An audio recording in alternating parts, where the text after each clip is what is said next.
Salut, je m'appelle Tom, je suis en deuxième année de médecine et l'an dernier j'étais en passe mineur sciences de l'éducation.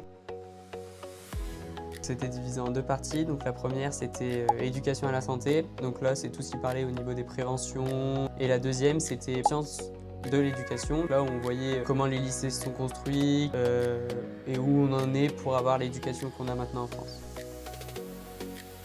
Du coup, dans notre année, les deux matières étaient sur 2 jours distincts, un le mercredi et un le vendredi. Donc le mercredi, c'était les mercredis après-midi, 2 heures dans l'après-midi, en présentiel. Au tout début d'année, on définit les mots importants et les grands thèmes de la prévention. Et le deuxième semestre, on applique ça en travail de groupe avec un projet. La deuxième partie, du coup, le vendredi, c'était en distanciel, ça prenait au maximum 1 heure de notre temps le vendredi et c'était 5 ou 6 vendredis dans les 2 semestres. En personnel, ça ne demande pas énormément de travail. Je travaillais souvent le soir des examens DCC et DCT et le matin avant l'examen. Donc ça demandait maximum 2-3 heures de travail par semaine.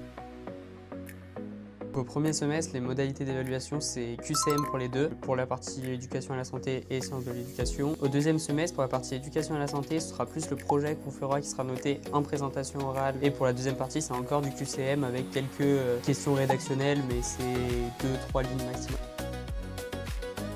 Je dirais qu'elle était assez intéressante parce qu'elle nous permet du coup de nous projeter sur les futures années en médecine, notamment avec la prévention, la littératie en santé qui sont des termes relativement importants et qu'on parle énormément lors de la deuxième année de médecine. Et pour l'autre partie, pareil intéressant car on sait pourquoi on en est venu à avoir l'éducation qu'on a aujourd'hui en France.